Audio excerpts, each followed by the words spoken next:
ಯಾವುದನ್ನು ನೀನು ಸುಲಭವಾಗಿ ಮಾಡಬಲ್ಲೆ ಅದರಿಂದಲೇ ನೀನು ಒಂದು ಪರಾಕಾಷ್ಠೆಯ ಮಟ್ಟವನ್ನು ಸತ್ಯವನ್ನು ನೀನು ಅರಿಯಬಲ್ಲೆ ಎಂಬುವಂತಹ ಸತ್ಯವನ್ನು ಜಗತ್ತಿಗೆ ಸಾರಿದಂತಹ ಒಂದು ಏಕೈಕ ಧರ್ಮ ಅಂತ ಯಾವುದಾದರೂ ಇದ್ದರೆ ಅದು ನಮ್ಮ ಹೆಮ್ಮೆಯ ಸನಾತನ ಧರ್ಮ. ಈ ಒಂದು ಸನಾತನ ಧರ್ಮದಲ್ಲಿ ಜನಿಸಿದ್ದಕ್ಕೆ ನಮಗೆ ಹೆಮ್ಮೆ ಇರಬೇಕು ಅಂತ ನಾನು ಹೇಳಲಿಕ್ಕೆ ಬಯಸ್ತೇನೆ. ನೋಡಿ, ಆಕಾಶಂ ಪತಿತೋ ತೋಯಂ ಸಾಗರಂ ಪ್ರತಿಗಚ್ಚತಿ. ಆಕಾಶದಿಂದ ಮಳೆಯು ಬರುತ್ತೆ, ಏನೋ ಅದು ಎಲ್ಲ ಕಡೆ ಮಳೆಯಾಗಿ ನೀರು ಬೀಳುತ್ತೆ. ಗಂಗೆಯಾಗಿ, ಗೋದಾವರಿಯಾಗಿ, ನರ್ಮದಾ ಆಗಿ, ಸಿಂಧು ಆಗಿ, ಕಾವೇರಿ ಆಗಿ, ನದಿಗಳಾಗಿ ಹಲವು ಮೂಲಗಳಿಂದ ಹರಿದು ಹೇಗೆ ಸಮುದ್ರವನ್ನು ಸೇರುತ್ತದೆಯೋ ಹಾಗೆ ಮನುಷ್ಯನು ಜ್ಞಾನ ಮಾರ್ಗದಿಂದ, ಭಕ್ತಿ ಮಾರ್ಗದಿಂದ, ಕರ್ಮ ಮಾರ್ಗದಿಂದ, ರಾಜಮಾರ್ಗದಿಂದ, ಧ್ಯಾನ ಮಾರ್ಗದಿಂದ, ನಾನೀಗಾಗಲೇ ಹೇಳಿದಂಗೆ ಪ್ರವೃತ್ತಿ ಮಾರ್ಗದಿಂದ, ನಿವೃತ್ತಿ ಮಾರ್ಗದಿಂದ, ಹೀಗೆ ಹಲವಾರು ಮಾರ್ಗಗಳಿಂದ ಮನುಷ್ಯನು ಏನೋ ಆ ಒಂದು ಪರಮ ಪದವನ್ನು, ದೇವರನ್ನು, ಆ ಒಂದು ಆತ್ಯಂತಿಕ ಸತ್ಯವನ್ನು, ಆ ಜ್ಯೋತಿಯನ್ನು, ಇಡೀ ಜಗತ್ತಿಗೆ ಇರುವಂತಹ ಒಂದು ಆತ್ಯಂತಿಕವಾದಂಥ ಶಕ್ತಿ ಅಂತ ನಾವೇನು ಕರಿತೇವೆ, ಅದಕ್ಕೆ ಈ ಒಂದು ಹಲವಾರು ಮಾರ್ಗಗಳಿಂದ ಏನು ಭಕ್ತಾದಿಗಳು ಅಥವಾ ಸಾಧಕರು ಹೋಗಿ ಸೇರಬಹುದಾಗಿದೆ ಎಂಬುವಂತಹ ಸತ್ಯವನ್ನು ಈ ನಮ್ಮ ಸನಾತನ ಧರ್ಮ ಹೇಳಿದೆ. ಇನ್ನು ಈ ಹಲವು ಮಾರ್ಗಗಳು ಆಗಿದೆ. ಈ ಒಂದು ಮಾರ್ಗಗಳನ್ನು ಆಯ್ಕೆ ಮಾಡಿಕೊಳ್ಳುವಾಗ ನಾನೀಗಾಗಲೇ ಹೇಳಿದಾಗೆ ಅವರವರ ಸಂಸ್ಕಾರಗಳಿಗೆ ಮಟ್ಟಕ್ಕೆ ತಕ್ಕ ಹಾಗೆ ಅವರು ಮಾರ್ಗಗಳನ್ನು ಆಯ್ಕೆ ಮಾಡಿ ಸಾಧನೆಯನ್ನು ಮಾಡಬಹುದಾಗಿದೆ. ನೋಡಿ, ಕೆಲವೊಮ್ಮೆ ಹೇಳ್ತಾರೆ ಈ ಆತ್ಮದರ್ಶನ ತುಂಬ ಒಂಥರ ಟೇಸ್ಟ್ಲೆಸ್ಸು, ಏನು ನಮಗೆ ಏನೋ ರುಚಿಸೋದಿಲ್ಲ, ನಾವು ಭಕ್ತಿ ಮಾರ್ಗಕ್ಕೆ ಹೋಗ್ತೇವೆ, ನಮಗಿನ್ನ ಬಲಿಷ್ಠಶಾಲಿಯಾದಂತಹ ಒಬ್ಬ ಮಹಾರಾಜ ಬೇಕು. ಆ ಮಹಾರಾಜ ಯಾರು? ಎಲ್ಲವನ್ನು ಮಾಡಬಲ್ಲವನಾಗಿರಬೇಕು, ಕ್ಷಣಾರ್ಧದಲ್ಲಿ ನಾವು ಬಯಸಿದ್ದನ್ನೆಲ್ಲ ಕೊಡುವ ಶಕ್ತಿಯುಳ್ಳವನಾಗಿರಬೇಕು, ಅತುಲಿತ ಪರಾಕ್ರಮಿಯಾಗಿರಬೇಕು, ಕೇಳಿದ್ದನ್ನೆಲ್ಲ ಕೊಡುವ ಕಲ್ಪವೃಕ್ಷದಂತೆ ಆಗಿರಬೇಕು ಆತ. ಸೊ ಎಲ್ಲ ಸಿದ್ಧಿಗಳು ಆತನಲ್ಲಿ ಇರಬೇಕು, ಮತ್ತು ಇಡೀ ಜಗತ್ತನ್ನೇ ಕಂಟ್ರೋಲ್ ಮಾಡುವಂತಹ ಶಕ್ತಿ ಇರಬೇಕು. ಅಂತಹ ಶಕ್ತಿಯನ್ನು ನಾವು ದೇವರು ಅಂತ ಕರಿತೇವೆ. ನೋಡಿ, ಈಗ ನಾವು ಈ ಒಂದು ಬ್ರಹ್ಮಾಂಡಗಳನ್ನು ನೋಡ್ತೇವೆ. ಅಲ್ಲಿ ನೋಡಿದಾಗ ನಾವು ತಿಳ್ಕೊಳ್ಬೇಕು, ಆ ಬ್ರಹ್ಮಾಂಡದಲ್ಲಿ ಒಂದೊಂದು ಅಕ್ಷ ಅಂತ ನಾವೇನು ಕರಿತೀವಿ, ಆ ಒಂದು ಸರ್ಕಲ್ ಅಂತ ನಾವೇನು ಕರಿತೇವೆ, ವೃತ್ತ, ಅದರಲ್ಲಿಯೇ ಆ ಪ್ಲ್ಯಾನೆಟ್ಗಳು ಚಲಿಸಬೇಕಾಗುತ್ತದೆ. ಒಂದು ಕ್ಷಣ, ಒಂದು ನಿಮಿಷ ಹಾಗೆ ಹೀಗೆ ಚಲಿಸಿದರೆ, ಸ್ಪೀಡು ಸ್ಲೋ ಆದರೆ ಅಲ್ಲೋಲ ಕಲ್ಲೋಲಗಳು, ಪ್ರವಾಹಗಳು, ಭೂಕಂಪಾದಿಗಳು ಘಟಿಸಿಬಿಡುತ್ತೆ. ಕ್ಷುದ್ರ ಗ್ರಹಗಳು ಬಂದು ಬಡಿಯೋದಾಗಿರ್ಬೋದು. ಇಷ್ಟು ಈ ಬ್ರಹ್ಮಾಂಡಗಳನ್ನು ಇಷ್ಟು ಒಂದು ಸಿಸ್ಟಮ್ಯಾಟಿಕ್ ಆಗಿ ನಡೆಸ್ತಾ ಇರ್ತಕ್ಕಂತಹವನು ಒಬ್ಬ ಇರಲೇಬೇಕಲ್ಲ. ಆ ಒಂದು ಶಕ್ತಿ ಯಾವುದು? ಆ ಶಕ್ತಿಯೇ ದೇವರು. ಮತ್ತು ನಮಗೆ ನಮ್ಮ ಎಷ್ಟೋ ಕಷ್ಟಗಳನ್ನು, ಭಾವನೆಗಳನ್ನು ನಾವು ಹೇಳಿಕೊಂಡಾಗ ಅದನ್ನು ಬಗೆಹರಿಸದಂತಹ ಏನು ವ್ಯಕ್ತಿಗಳು ನಮ್ಮ ಸುತ್ತಮುತ್ತ ಇರ್ತಾರೆ. ಮತ್ತು ನಮ್ಮ ಸಮಸ್ಯೆಗಳನ್ನು ಕೇಳಿಸಿಕೊಳ್ಳಲು ತಾಳ್ಮೆಯೇ ಇರದಂತಹ ವ್ಯಕ್ತಿಗಳಿರ್ತಾರೆ. ಕೆಲವೊಮ್ಮೆ ಕೇಳಿಸಿಕೊಂಡರೂ ಕೂಡ ಅದಕ್ಕೆ ಪರಿಹಾರ ಕೊಡದಂತಹ ಸ್ಥಿತಿಯಲ್ಲಿರ್ತಾರೆ. ಆದ್ದರಿಂದ ನಮ್ಮೆಲ್ಲ ಭಾವನೆಗಳನ್ನು ಕೇಳುವಂತಹ ಮತ್ತು ನಮ್ಮ ಬೇಡಿಕೆಗಳನ್ನು ಈಡೇರಿಸುವಂತಹ ಒಂದು ಸಮಾಧಾನವನ್ನು ನೀಡುವಂತಹ ಒಂದು ಶಕ್ತಿ ನಮಗೆ ಬೇಕು. ಆ ಭಾವನೆಗಳನ್ನೆಲ್ಲ ನಾವು ಸ್ಫುರಿಸಲು ಒಂದು ಶಕ್ತಿ ಬೇಕು, ಒಂದು ಸ್ಥಳ ಬೇಕು. ಅದೇ ದೇವರು, ಅದೇ ಭಗವಂತ, ಅದನ್ನೇ ನಾವು ಆತ್ಮ ಅಂತಲೂ ಕರೀತೇವೆ. ಈ ಒಂದು ಜ್ಞಾನ ಮಾರ್ಗದಲ್ಲಿ ಇಲ್ಲಿರುವವರು ಏನು ಮಾಡ್ತಾರೆ? ಅಯಮಾತ್ಮ ಬ್ರಹ್ಮ, ಆ ಬ್ರಹ್ಮ ತತ್ವ ನಾವೇನು ಹೇಳ್ತೀವಿ ಅದನ್ನು ಆತ್ಮ ಅಂತ ಕರೀತಾರೆ, ತತ್ವ ಅಂತ ಕರೀತಾರೆ, ಬ್ರಹ್ಮ ಅಂತ ಕರೀತಾರೆ ಅಲ್ವಾ? ಅದೇ ರೀತಿ ಭಕ್ತಾದಿಗಳೇನು ಮಾಡ್ತಾರೆ? ಅದನ್ನೇ ಭಗವಂತ ಅಂತ ಹೇಳಿ ಕರೀತಾರೆ. ಇವನು ಭಕ್ತನಾಗ್ತಾನೆ ಅಂದರೆ ದೇವರು, ಭಗವಂತ. ಆ ಭಗವಂತನಲ್ಲಿಯೂ ಕೂಡ ತನ್ನ ಒಂದು ಸಂಸ್ಕಾರಕ್ಕೆ, ಸ್ವಭಾವಕ್ಕೆ ತಕ್ಕ ಹಾಗೆ ಅವರು ದೇವರುಗಳನ್ನು ಪ್ರೀತಿಸ್ತಾ ಹೋಗ್ತಾರೆ. ಸೊ ಆದ್ದರಿಂದ ನಾಮ ಹಲವು, ರೂಪ ಹಲವು, ದೇವನೊಬ್ಬನೇ. ಸೊ ಆದ್ದರಿಂದ ನಾವು ಆಯಾಯ ಮಾರ್ಗಕ್ಕೆ ತಕ್ಕ ಹಾಗೆ ಕೆಲಸಗಳನ್ನು ಮಾಡ್ಕೋಬೇಕಾಗತ್ತೆ. ಇನ್ನು ಕರ್ಮ ಮಾರ್ಗಿಗಳು ಏನು ಮಾಡ್ತಾರೆ? ಕೆಲಸ ಮಾಡಿದ್ರೆ ಕೈಲಾಸವೇ ಸಿಗುತ್ತೆ ಅಂತ ಹೇಳ್ತಾರೆ ಅಲ್ವಾ? ಕಾಯಕವೇ ಕೈಲಾಸ, ಬಸವಣ್ಣನವರು ಹೇಳಿಬಿಟ್ರು ನಮಗೆ. ಆದ್ದರಿಂದ ಕಾಯಕವನ್ನು ಮಾಡು, ಕರ್ಮವನ್ನು ಮಾಡುವುದರಲ್ಲಿ ಕೆಲವರಿಗೆ ಆಸಕ್ತಿ ಇರುತ್ತೆ. ಅಂದರೆ ನೀನು ಜೀವ ಸೇವೆಯೇ ಶಿವ ಸೇವೆ ಅಂತ ಹೇಳಿ, ಅಂದರೆ ಈ ಜೀವಿಗಳನ್ನು ನೀವು ಸೇವನೆ ಮಾಡುವುದರಲ್ಲಿ ಆ ಜೀವಿಯ ಒಳಗಡೆ ಇರುವಂತಹ ಅಂತರ್ಯಾಮಿಯಾದ ಪರಮಾತ್ಮನನ್ನೇ ನೀನು ಸೇವಿಸ್ತಾ ಇದೆಯಾ ಅಂತ ತಿಳಿದು ನೀನು ಕೆಲಸವನ್ನು ಮಾಡು, ಸೇವೆಯನ್ನು ಮಾಡು. ನಿನ್ನ ಕೈಲಾದ ಮಟ್ಟಿಗೆ ಮಾಡ್ತಾ ಮಾಡ್ತಾ ಮಾಡ್ತಾ ಮಾಡ್ತಾ ನಿನ್ನ ಮನಸ್ಸು ಏನು ಶುದ್ಧವಾಗುತ್ತೆ. ಏನನ್ನು ಬಯಸದೆ ಜೀವಿಗಳ ಸೇವೆಯನ್ನು ಮಾಡಿದ್ದೆ ಅದರಲ್ಲಿ ಶಿವ ಸೇವೆಯಾಗುತ್ತೆ. ಅದರಿಂದಲೂ ಕೂಡ ನಿನ್ನ ಮನಸ್ಸು ಈ ಒಂದು ರಾಗ ದ್ವೇಷಗಳಿಂದ ದೂರವಾಗಿ ನಿನ್ನ ಮನಸ್ಸು ಶುದ್ಧ ಆಗುತ್ತೆ. ಕೊನೆಗೆ ನೀನು ಆತ್ಯಂತಿಕ ಮಟ್ಟವನ್ನು ಮುಟ್ತೀಯ. ಮನುಷ್ಯನಿಗೆ ಒಟ್ಟಾರೆಯಾಗಿ ಈ ಎಲ್ಲ ಮಾರ್ಗಗಳು ಬೇಕಾಗಿರೋದು ಏನಕ್ಕೆ ಅಂದರೆ ಮನಃಶುದ್ಧಿಗಾಗಿ ಅಲ್ವೇ? ಇನ್ನು ಧ್ಯಾನ ಮಾರ್ಗ ಯಾವುದು ಬೇಡಪ್ಪ, ನಾನು ಯಾರ ಸವಾಸನೂ ಬೇಡ, ರಿಸರ್ವ್ಡ್ ಮೈಂಡ್ ಇರೋವಂಥವ್ರು ಏನು ಮಾಡಬೇಕು? ಧ್ಯಾನ ಮಾರ್ಗವನ್ನು ಆಯ್ಕೆ ಮಾಡ್ಕೋಬಹುದು. ಅವರು ನಾನು ಯಾವುದು ಬೇಡ, ನಾನು ಕುಳಿತಲ್ಲಿ ಧ್ಯಾನ ಮಾಡ್ತೇನೆ, ಅಂತರ್ಮುಖಿ ಆಗ್ತೇನೆ, ನನಗೆ ಭಜನೆ ಮಾಡೋದು ಬೇಡ, ಪೂಜೆ ಮಾಡೋದು ಬೇಡ, ಕಷ್ಟ ಬೇಡ, ಜ್ಞಾನ ವಿಚಾರ ತರ್ಕಗಳು ನನಗೆ ಬೇಡ, ಮೌನದಲ್ಲಿದ್ದು ನಾನು ಅಂತರ್ಯಾಮಿಯಾಗಿ ನಾನು ಆತ್ಮಸಾಕ್ಷಿಯನ್ನು ನಾನು ಅನುಭವಿಸ್ತೇನೆ. ಖಂಡಿತ ಮಾಡು. ಏನಾದರೂ ಸರಿ ಮಾರ್ಗಗಳು ಇದ್ದಾವೆ, ಆ ಮಾರ್ಗಗಳನ್ನು ತಿಳಿದು ನೀನು ಮಾಡ್ತಾ ಹೋಗು. ನಿನಗೆ ಶಕ್ತಿ ಇದ್ದಿದ್ದೆ ಆದಲ್ಲಿ ಎಲ್ಲ ಮಾರ್ಗಗಳ ಪರಿಚಯವನ್ನು ಕೂಡ ನೀನು ಮಾಡಿಕೊಳ್ಳಬಹುದಾಗಿದೆ. ಸೊ ಆದ್ದರಿಂದ ನಾವು ದೇವರ ಮೇಲೆ ಫಸ್ಟ್ ಕುತೂಹಲ ಬರಬೇಕು. ಅರೆ, ಈ ಜಗತ್ತನ್ನು ಸೃಷ್ಟಿ ಮಾಡಿ ಇದ್ದಂಥವನು ಯಾರೋ ಒಬ್ಬ ಇರಬೇಕಲ್ವಾ? ಈಗ ನಾವು ಏನೇ ಒಂದು ಬಟ್ಟೆ ಹಾಕ್ಕೊಂಡಿದ್ರೆ ಇದನ್ನು ಒಬ್ಬರು ಯಾರೋ ಒಬ್ಬರು ನೇಯೋರು ಇರ್ತಾರೆ, ಹೊಲಿಯೋರು ಇರ್ತಾರೆ, ರೆಡಿ ಮಾಡೋರು ಇರ್ತಾರೆ, ಸ್ಟಿಚ್ ಮಾಡೋರು ಇರ್ತಾರೆ. ಎಷ್ಟು ಸುಂದರವಾಗಿ ರೆಡಿ ಮಾಡಿ ಕೊಡೋಕ್ಕೊಬ್ಬ ಬೇಕಲ್ವಾ? ಹಾಗೆ ಈ ಸುಂದರವಾದಂತಹ ಜಗತ್ತನ್ನು ನೀವು ನೋಡಿಬಿಟ್ರೆ ಎಷ್ಟು ವಿಚಿತ್ರವಾದಂತಹ ಸೃಷ್ಟಿಗಳು, 84 ಲಕ್ಷ ಯೋನಿಗಳು, ಅಂದರೆ ಯೋನಿ ಅಂದರೆ ಜನ್ಮ, ಜೀವರಾಶಿಗಳು ಇದ್ದಾವೆ ಅಂತ ನಮ್ಮ ಶಾಸ್ತ್ರಗಳು ಹೇಳ್ತಾ ಹೋಗುತ್ತೆ. ಇಷ್ಟು ಡಿಫ್ರೆಂಟಾಗಿ ಯಾರು ಸೃಷ್ಟಿ ಮಾಡೋಕ್ಕೆ ಸಾಧ್ಯ? ಒಬ್ಬರಿದ್ದಂಗೆ ಇನ್ನೊಬ್ಬರಿಲ್ಲ, ಒಂದಿದ್ದಂಗೆ ಇನ್ನೊಂದಿಲ್ಲ ಸೃಷ್ಟಿ. ಮತ್ತು ಎಷ್ಟು ಸುಂದರವಾದಂತಹ ಸೊಬಗು! ಇಷ್ಟೆಲ್ಲವನ್ನು ಮಾಡಲು ಯಾರಾದರೂ ಒಬ್ಬ ಭಗವಂತ ಇರಬೇಕಲ್ವಾ? ಇದನ್ನೆಲ್ಲವನ್ನು ಕೊಟ್ಟವನು ಭಗವಂತ ಅಲ್ವಾ? ನಾವು ಚಿಕ್ಕ ಮಕ್ಕಳಿದ್ದಾಗ, ಪುಟ್ಟ ಮಕ್ಕಳಿದ್ದಾಗ ನಮಗೆ ಪ್ರಥಮ ಪಾಠನೇ ಅದು ದೇವರಿಗೆ ನಮಸ್ಕಾರ ಮಾಡಬೇಕು ಮೊದಲು. ಯಾಕೆಂದರೆ ದೇವರು ನಮಗೆ ಇದನ್ನೆಲ್ಲವನ್ನು ಕೊಟ್ಟಿದ್ದಾನೆ. ಆತನನ್ನು ಸ್ಮರಿಸ್ತಾ ಕೃತಜ್ಞತೆಯನ್ನು ಇಟ್ಟು ನಾವು ಜೀವನವನ್ನು ಅವತ್ತಿನ ದೈನಂದಿನ ಚಟುವಟಿಕೆಗಳನ್ನು ಪ್ರಾರಂಭಿಸಬೇಕು. ನೆಕ್ಸ್ಟು ನಮಗೆ ಜನ್ಮವನ್ನು ಕೊಟ್ಟಂಥವರು ನಮ್ಮ ತಂದೆ ತಾಯಿಗಳು, ಪೋಷಕರು, ಅವರನ್ನು ನೆನೆದು ನಾವು ಒಂದು ದಿನಚರಿಯನ್ನು ಪ್ರಾರಂಭಿಸಬೇಕಾಗಿದೆ. ಮತ್ತು ನಮಗಿದೆಲ್ಲವನ್ನು ಕೊಟ್ಟಂಥವರು ನಮ್ಮ ಗುರುಗಳು ಮತ್ತು ಈ ಸಮಾಜ, ಅವರಿಗೆ ಸ್ಮರಿಸುತ್ತಾ ನಾವು ನಮ್ಮ ಜೀವನವನ್ನು ನಡೆಸಬೇಕು ಅಂತ ಹೇಳುತ್ತೆ.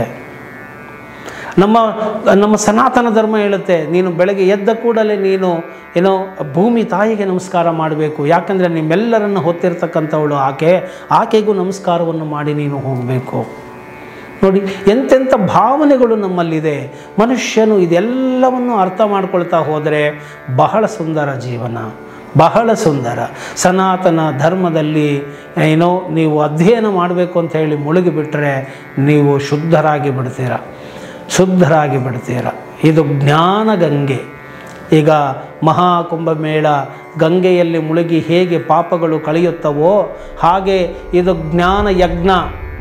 ಈ ಜ್ಞಾನ ಯಜ್ಞದಲ್ಲಿ ನೀವು ಮುಳುಗಿದ್ದೇ ಆದಲ್ಲಿ, ಜ್ಞಾನ ಜಿಜ್ಞಾಸೆಯನ್ನು ಮಾಡಿದ್ದೇ ಆದಲ್ಲಿ ನಿಮ್ಮ ಸರ್ವ ಅಜ್ಞಾನಗಳು ಕಳೆಯಲ್ಪಡುತ್ತದೆ. ನೀವು ಮುಕ್ತಾತ್ಮರಾಗ್ತೀರಾ, ಜ್ಞಾನವನ್ನು ಪಡೆದ ಜ್ಞಾನಿಯಾಗ್ತೀರಾ. ಜ್ಞಾನಿಯು ಸದಾ ಸರ್ವತ್ರ ಸಂತೋಷದಿಂದ ನೆಮ್ಮದಿಯಿಂದ ಇರಬಲ್ಲವನಾಗುತ್ತಾನೆ. ಯಾಕೆಂದರೆ ಇಡೀ ಜಗತ್ತೇ ಅಲ್ಲೋಲ ಕಲ್ಲೋಲ ಆಗ್ತಾಯಿದ್ರು ಆತನಿಗೆ ಗೊತ್ತಿರುತ್ತೆ ಈ ಜಗತ್ತು ಕ್ಷಣಿಕ.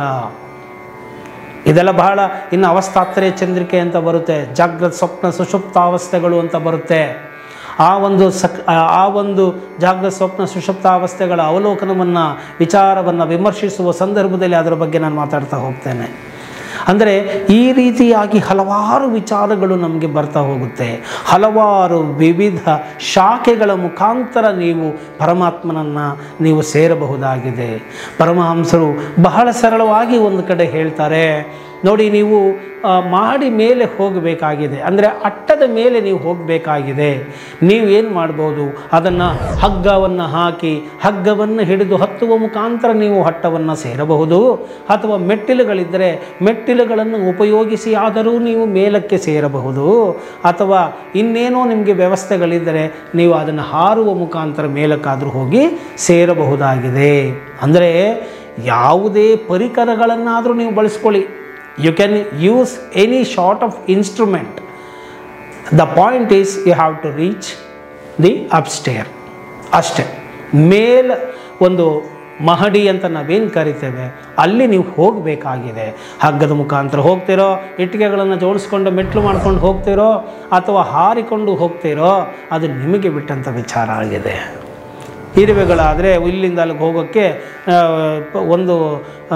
100 ದಿವಸ ಟೈಮ್ ತೊಗೊಂಡು ಹೋಗುತ್ತೆ ಅಂತ ಇಟ್ಕೊಳ್ಳೋಣ, ಅಥವಾ 1 ಅವರ್ ತಗೊಳುತ್ತೆ ಅಂತ ಇಟ್ಕೊಳ್ಳೋಣ.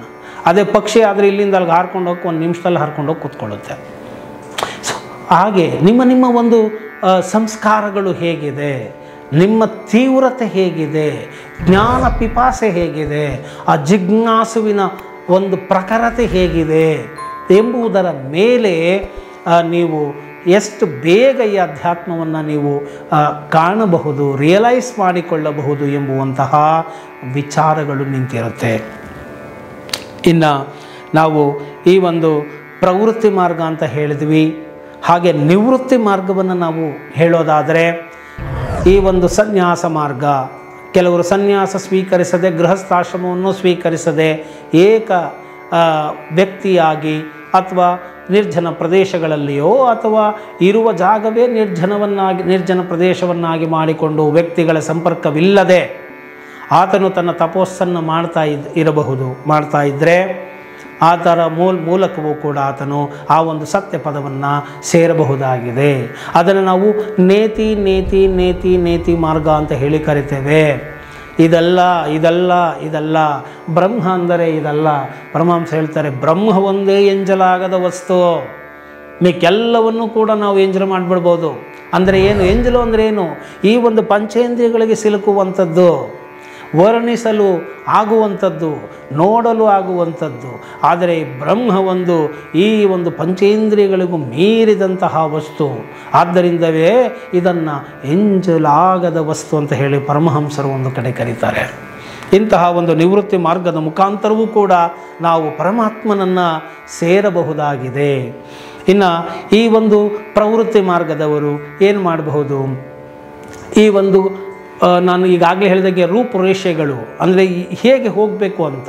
ಕೆಲವರು ಸಾಕಾರವನ್ನು ಹಿಡಿದು ಹೋಗ್ತಾರೆ, ಕೆಲವರು ನಿರಾಕಾರವನ್ನು ಹಿಡಿದು ಹೋಗ್ತಾರೆ. ಸಾಕಾರ ಮಾರ್ಗ ಅಂದರೆ ಏನು?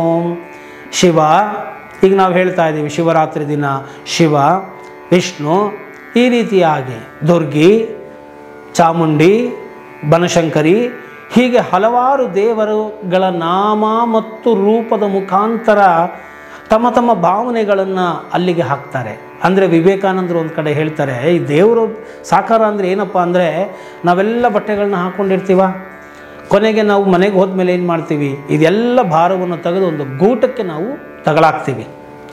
ಹಾಗೆ ಆ ಗೂಟನೇ ಪರಮಾತ್ಮ ದೇವರು. ನಮ್ಮೆಲ್ಲ ಭಾವನೆಗಳನ್ನು, ನಮ್ಮೆಲ್ಲ ಸಮಸ್ಯೆಗಳನ್ನು, ನಮ್ಮೆಲ್ಲರ ಒಂದು ಏನು ನಮ್ಮ ಅನಿಸಿಕೆಗಳೇನಿದ್ದಾವೆ ಅವೆಲ್ಲವನ್ನು ಆ ದೇವರು ಅನ್ನೋದ್ರ ಕಡೆ ನಾವು ಹಾಕ್ತೇವೆ. ಅದಕ್ಕಾಗಿ ಆ ದೇವರು ಅನ್ನುವ ವಿಚಾರದಲ್ಲಿ ಈ ಜಗತ್ತಿನಲ್ಲಿ 100ಕ್ಕೆ 99% ಆ ದೇವರನ್ನು ಒಪ್ಪುವವರಿದ್ದಾರೆ.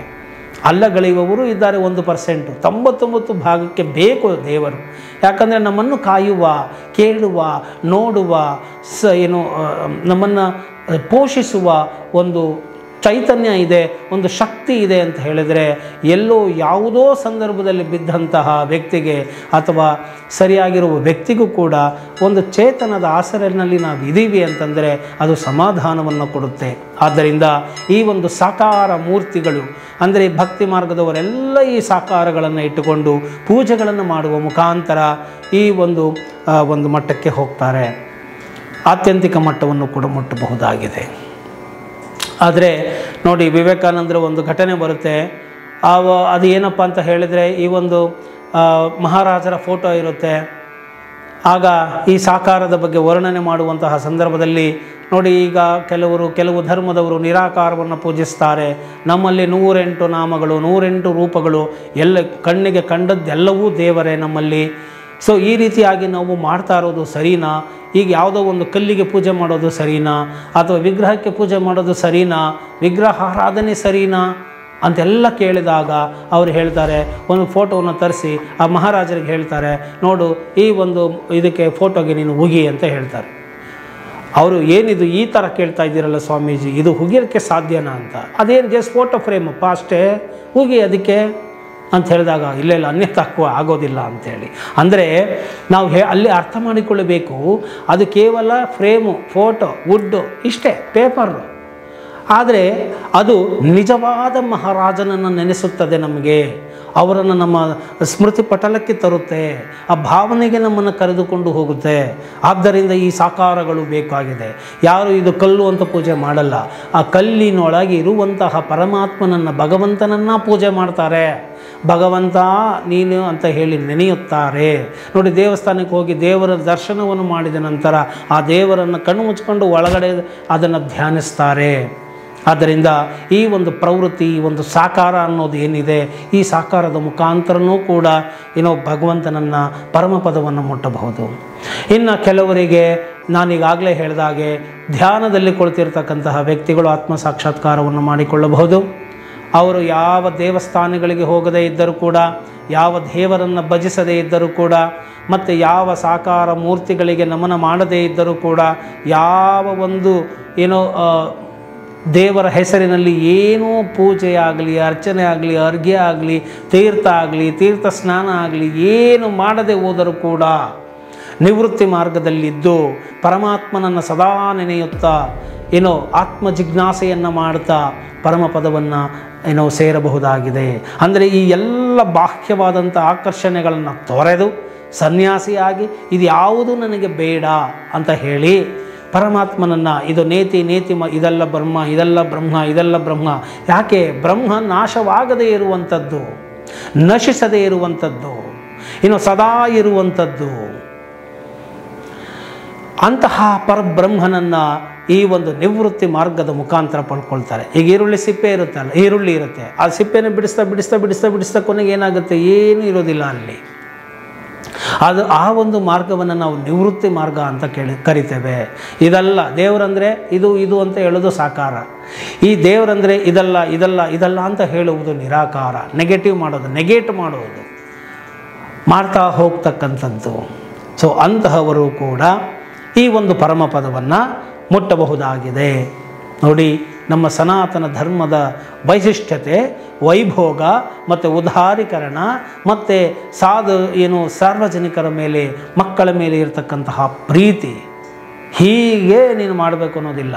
ನಿನಗೆ ಹೇಗಿಷ್ಟನೋ ಹಾಗೆ ಮಾಡಪ್ಪ. ಕೂತ್ಕೊಂಡಾದರೂ ಓದು, ನಿಂತ್ಕೊಂಡಾದರೂ ಓದು, ಓಡಾಡ್ಕೊಂಡಾದರೂ ಓದು, ಮನೆ ಕಂಡಾದರೂ ಓದು. ಫಸ್ಟ್ ಓದ್ತಾನೇ ಇರು. ನಿನಗೆ ಯಾವ್ದು ಅನುಕೂಲನೋ ಹಾಗೆ ಮಾಡ್ತಾಯಿರು, ಓದ್ತಾಯಿರು. ಅದು ಚೆನ್ನಾಗಿ ನೀನು ಅದನ್ನು ಬರೆದರೆ ನಿನಗೆ ರಿಸಲ್ಟ್ ಬರುತ್ತೆ. ಇಷ್ಟು ಒಂದು ಸರಳೀಕರಣ ಮಾಡಿ ನಮ್ಮ ಸನಾತನ ಧರ್ಮ ಅತ್ಯಂತ ಪ್ರೀತಿಪೂರ್ವಕವಾಗಿ ಕೊಟ್ಟಿದೆ. ನೋಡಿ, ನಾವು ಭಗವದ್ಗೀತೆಯ ಒಂದು ಶ್ಲೋಕವನ್ನೇ ನಾವು ನೋಡೋದಾದರೆ ಪರಮಾತ್ಮ ಎಷ್ಟು ಉದಾರಿ ಅಂತ ಹೇಳಿದ್ರೆ, ಆ ಜಗದಾದಿ ಗುರು ಕೃಷ್ಣ ಹೇಳ್ತಾನೆ ಗೀತೆಯಲ್ಲಿ, ಚತುರ್ವಿಧ ಭಜಂತೆ ಮಾಂ ಜನಾಃ ಸುಕೃತಿನೋರ್ಜುನ ಆರ್ತೋ ಜಿಜ್ಞಾಸುರರ್ಥಾರ್ಥಿ ಜ್ಞಾನೀಚ ಭರತರ್ಷಭ ಅಂತ ಹೇಳಿ, ಚತುರ್ವಿಧ ಭಜಂತೆ ಮಾಂ, 4 ರೀತಿಯಲ್ಲಿ ಜನರು ನನ್ನನ್ನು ಭಜಿಸುವವರಿದ್ದಾರೆ. ಸೊ ಅಂತಹ ಒಂದು ಸುಕೃತಿಯನ್ನು ಪಡೆದುಕೊಳ್ಳುವಂತಹ ಜನರಿದ್ದಾರೆ.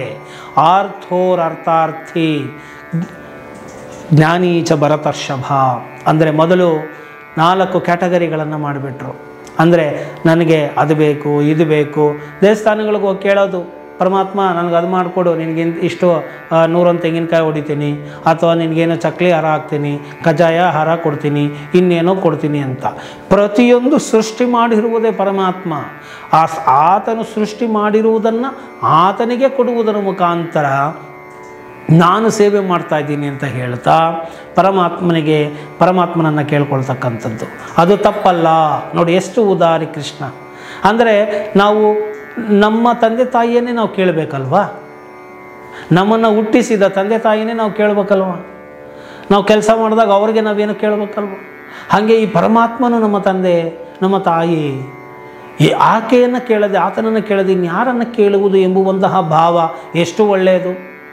ಅಂದರೆ ಆ ಪರಮಾತ್ಮನು ಎಲ್ಲ ಕಡೆಯೂ ಇದ್ದಾನೆ ಎಂಬುವಂತಹ ಎಚ್ಚರಿಕೆಯನ್ನು ಕಂಡು ಜೀವನವನ್ನು ಮಾಡಿದರೆ ಎಷ್ಟು ಚೆನ್ನಾಗಿರುತ್ತೆ ಅಲ್ವಾ? ಸೊ ಹೀಗೆ ಪರಮಾತ್ಮನಿಗೆ ಅದು ಕೊಡು ಇದು ಕೊಡು ಅಂತ ಕೇಳ್ತಕ್ಕಂಥದ್ದು, ಅರ್ಥವನ್ನು ಬಯಸ್ತಕ್ಕಂಥದ್ದು. ಅರ್ಥೋರರ್ಥಾರ್ಥಿ ಅಂದರೆ ಅದನ್ನು ಬಯಸುವುದರ ಮುಖಾಂತರ ನೆಕ್ಸ್ಟ್ ಏನು ಹೋಗ್ತಾನೆ, ನನಗೆ ಓಹೋ ಇದೆಲ್ಲವನ್ನು ಪಡೆದಿದ್ದಾಯಿತು, ಇನ್ನು ಮುಂದಕ್ಕೆ ನನಗೆ ಇದು ಯಾವುದು ಅವಶ್ಯಕತೆ ಇಲ್ಲ, ಬೇಡ, ಇನ್ನೇನಾದರೂ ಇನ್ನೂ ಮುಂದಿದ್ದೇನಾದ್ರು ಇದ್ದರೆ ಕೊಡು ಅಂತ ಕೇಳಿಕೊಂಡು ಕೊನೆಗೆ ನನಗೆ ಜ್ಞಾನವನ್ನು ಕೊಡು, ಜ್ಞಾನ ಮಾತ್ರ ಕೊಡು ಅಂತ ಕೇಳುವಂತಹ ಮಟ್ಟಿಗೆ ಕೂಡ ಹೋಗ್ತಾರೆ.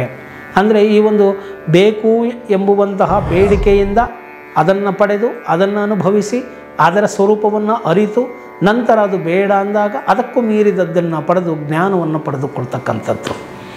ಇದು ನಾವು ಅರ್ಥ ಮಾಡಿಕೊಳ್ಳಬೇಕು. ಅಂದರೆ ಎಲ್ಲ ಕ್ಯಾಟಗರಿ ಭಕ್ತರು ಕೂಡ ಜ್ಞಾನಿಗಳು ಕೂಡ ಏನೋ ಪರಮಾತ್ಮನಿಗೆ ಪ್ರೀತಿಪೂರ್ವಕನಾಗಿದ್ದಾನೆ ಎಂಬುವಂತಹ ವಿಚಾರವನ್ನು ನಾವು ಇಲ್ಲಿ ತಿಳಿದುಕೊಳ್ಳಬಹುದಾಗಿದೆ. ಇನ್ನು ಈ ಸೂಕ್ಷ್ಮವಾದಂತಹ ದೇವರನ್ನು, ಆತ್ಮವನ್ನು ನಾವು ನಿಂತ ಜಾಗದಲ್ಲೇ ನನಗೆ ತೋರಿಸ್ಬಿಡಿಪ್ಪ, ನಿಮ್ಗೇನು ಬೇಕೋ ಕೊಟ್ಬಿಡ್ತಾನೆ, ನನಗಿಷ್ಟೆಲ್ಲ ಮಾಡೋದಕ್ಕೆ ಆಗೋದಿಲ್ಲ. ವಿವೇಕಾನಂದರು ಕೇಳ್ತಾ ಇರ್ತಾರಂತೆ, ನೀವು ದೇವರನ್ನು ನೋಡಿದ್ದೀರಾ, ದೇವರನ್ನು ನೋಡಿದ್ದೀರಾ, ನೀವು ದೇವರನ್ನು ನೋಡಿದ್ದೀರಾ ಅಂತ. ಯಾರೂ ನಾನು ಕೇಳಿದ್ದೀನಿ ಆದರೆ ನೋಡಿದ್ದೀನಿ ಬಾ ನಿಂಗೆ ತೋರಿಸ್ತೀನಿ ಅಂತ ಹೇಳಿದವರೇ ಇಲ್ಲ. ಕೊನೆಗೆ ಅವರ ಗುರುಗಳು ಹೇಳ್ತಾರೆ, ಈ ಒಂದು ಪರಮಹಂಸರ ಬಳಿ ಹೋಗು, ಅವರು ನಿನಗೆ ಸಹಾಯ ಮಾಡಬಲ್ಲರು ಅಂತ. ಅವರು ಹೇಳ್ತಾರೆ, ಮತ್ತು ಅವರ ಸ್ಪರ್ಶದ ಮುಖಾಂತರ ವಿವೇಕಾನಂದರಿಗೆ ಅದರ ಅರಿವನ್ನು ಮಾಡಿಸಿಕೊಡ್ತಾರೆ. ಇರಲಿ, ಈಗ ನಾವಿಷ್ಟು ತಿಳಿದುಕೊಳ್ಳೋಣ. ಹಾಲು ನಾವು ತಗೊಂಡು ಬಂದಿದ್ದೀವಿ, ಈ ಹಾಲಿನಲ್ಲಿ ನನಗೆ ಮೊಸರನ್ನ ಕೊಡು ಅಥವಾ ಬೆಣ್ಣೆಯನ್ನು ಕೊಡು ಅಂತ ನಾವು ಕೇಳಿದ್ದೆ. ಆದಲ್ಲಿ ನಾವು ಏನು ಮಾಡಬೇಕು? ತಕ್ಷಣ ಕೊಡೋಕ್ಕಾಗುತ್ತಾ? ಆಗೋದಿಲ್ಲ. ಆದರೆ ಆ ಬೆಣ್ಣೆಯ ಅಂಶ ಅದರೊಳಗಡೆ ಇಲ್ಲವಾ? ಇದೆ. ಹಾಗೆ ಈ ಒಂದು ಜೀವದ ಒಳಗಡೆ, ಈ ಒಂದು ಜಗತ್ತಿನ ಒಳಗಡೆ ಈ ಬ್ರಹ್ಮ ಅವಿತಿದ್ದಾನೆ. ಅದನ್ನು ನಾವು ಪ್ರಾಸೆಸ್ ಮಾಡುವ ಮುಖಾಂತರ ಅದನ್ನು ಹಾಲಿಗೆ ಹೆಪ್ಪಾಕಿ ಮಜ್ಜಿಗೆ ಮಾಡಿ ಅದನ್ನು ಕಡಿದು ನಂತರ ಮೊಸರು ಮಾಡಿ ಅದರಲ್ಲಿ ಬೆಣ್ಣೆಯನ್ನು ತೆಗೆಯಬೇಕಾಗುತ್ತದೆ. ಆ ರೀತಿಯಲ್ಲಿ ನೋಡಿದಾಗ ಇದು ಪ್ರಾಸೆಸ್, ಪ್ರಕ್ರಿಯೆಯಾಗುತ್ತದೆ. ಆದ್ದರಿಂದ ನೀವು ಆ ಪ್ರಕ್ರಿಯೆಯನ್ನು ಮಾಡದೆ ನೀವು ಪರಮಾತ್ಮನನ್ನು ಕಾಣಲಾರಿರಿ.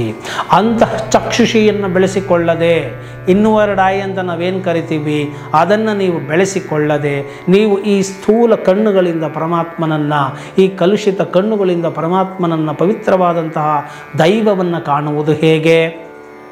ಆದ್ದರಿಂದ ಆ ಒಂದು ಪ್ರಾಸೆಸ್ಸಿಗೆ ನಿಮ್ಮನ್ನು ನೀವು ಒಡ್ಡಿಕೊಳ್ಳಬೇಕಾಗುತ್ತದೆ. ನೋಡಿ, ಗಾಳಿ ಎಲ್ಲ ಕಡೆಯೂ ತುಂಬಿದೆ, ಆದರೆ ನಾನು ಏನು ತುಂಬಿಸ್ಕೊಂಡ್ಬಿಡ್ತೀನಿ, ಈ ಟೈರ್ ಪಂಚರ್ ಆಗುತ್ತೆ ಅಂತ ಇಟ್ಕೊಳ್ಳೋಣ. ಗಾಳಿ ಎಲ್ಲ ಕಡೆ ಇದೆ ಅಂತ ಹೀಗೆ ತುಂಬಿಸ್ಕೊಂಡ್ರೆ ಗಾಡಿ ಟೈರ್ ಒಳಗೆ ತುಂಬಿಸ್ಕೊಂಡು ನಾವು ಪಂಚರ್ ಹಾಕ್ಕೊಂಡು ಹೋಗೋಕ್ಕಾಗತ್ತಾ? ದೇವರು ಎಲ್ಲ ಕಡೆ ಇದ್ದಾನೆ, ಆದರೆ ನಮಗೆ ಕಾಣಿಸ್ತಾ ಇಲ್ವಲ್ಲಪ್ಪ ಅಂದರೆ, ನೋಡಪ್ಪ ಅದಕ್ಕೊಂದು ಪಂಪ್ ಇರುತ್ತೆ, ಸೈಕಲ್ ಪಂಪು, ಗಾಳಿ ಹೊಡೆಯೋ ಪಂಪು, ಅದನ್ನು ತಗೊಂಡು ಬಂದು ಅದಕ್ಕೆ ಥ್ರೆಡ್ ಕರೆಕ್ಟಾಗಿ ಟೈಟ್ ಮಾಡಿ ನೀನು ಪಂಪ್ ಹೊಡೆದ್ರೆ ನಿನಗೆ ಟೈರುಗೆ ಗಾಳಿ ಬರುತ್ತೆ. ಸೊ ಆ ಒಂದು ಇನ್ಸ್ಟ್ರೂಮೆಂಟ್ ಬೇಕಾಗುತ್ತೆ.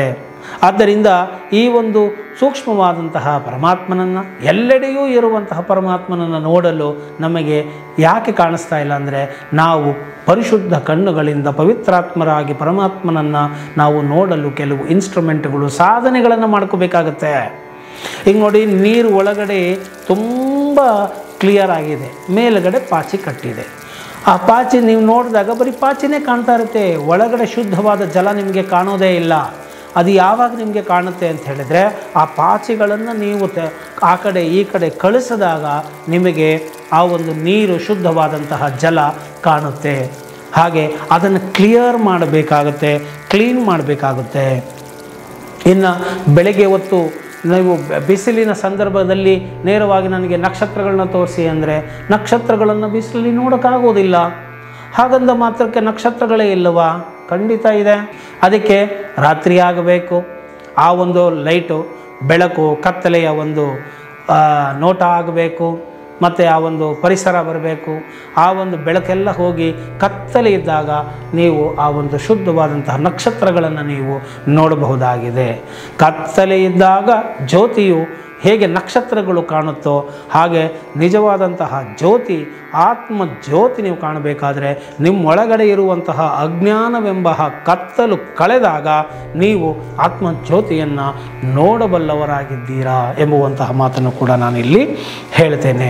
ಇನ್ನು ಈ ಒಂದು ಗಾಳಿಯನ್ನು ನೀವು ತುಂಬಿಸ್ಕೋಬೇಕು. ಬಲೂನಲ್ಲಿ ನೀವು ತುಂಬಿಸಿಕೊಂಡ್ರೆ ಯಾವ ತರಹದ ಬಲೂನಿಗೆ ನೀವು ಗಾಳಿಯನ್ನು ತುಂಬಿಸ್ತೀರೋ ಆ ಆಕಾರವನ್ನು ಅದು ಪಡ್ಕೊಳ್ಳುತ್ತೆ. ಹಾಗೆ ಈ ಒಂದು ನಿರಾಕಾರ, ನಿರಂಜನ, ನಿರ್ವಿಕಲ್ಪ, ನಿರುಪಮ, ನಿರಾಮಯವಾದಂತಹ ಈ ಒಂದು ನಿರಾಕಾರ ಒಂದು ಪರಮಾತ್ಮನನ್ನು, ಬ್ರಹ್ಮನನ್ನು ನೀವು ಸಾಕಾರ ರೂಪದಲ್ಲಿ ನೀವು ಹೇಗೆ ಯಾವ ರೀತಿಯಲ್ಲಿ ನೋಡಲು ಬಯಸುತ್ತೀರೋ ಹಾಗೆ ಪರಮಾತ್ಮನು ಆ ರೂಪಕ್ಕೆ, ಆ ಬಲೂನೊಳಗೆ ಬಂದು ಸೇರಿಕೊಳ್ತಾನೆ. ಅಂದರೆ ಆ ರೂಪದ ಮುಖಾಂತರ ನಿಮಗೆ ದರ್ಶನವನ್ನು ಕೊಡ್ತಾನೆ ಎಂಬುದನ್ನು ನಾವಿಲ್ಲಿ ಹೇಳಬೇಕಾಗತ್ತೆ. ಆದ್ದರಿಂದ ಹೀಗೆ ಸಾಕಷ್ಟು ವಿಚಾರಧಾರೆಗಳು ಇದ್ದಾವೆ. ಈ ಒಂದು ವಿಚಾರಗಳನ್ನು ಮಾತಾಡ್ತಾ ಕೂತ್ರೆ ಗಂಟೆಗಟ್ಟಲೆ ಹೋಗ್ತಾನೇ ಇರುತ್ತೆ, ವಿಚಾರ ಕೇಳ್ತಾನೇ ಇರಬೇಕು ಅಂತ ಅನಿಸುತ್ತೆ.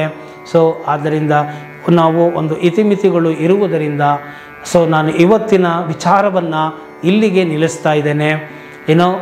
ಈ ವಿಡಿಯೋ ನಿಮಗೆ ಇಷ್ಟ ಆಗಿದ್ದೆ ಆದಲ್ಲಿ ಮರೆಯದ ಹಾಗೆ ಲೈಕ್ ಕೊಡಿ ಹಾಗೂ ಶೇರ್ ಮಾಡಿ. ಜೈ ಹಿಂದ್, ಜೈ ಕರ್ನಾಟಕ ಮಾತೆ.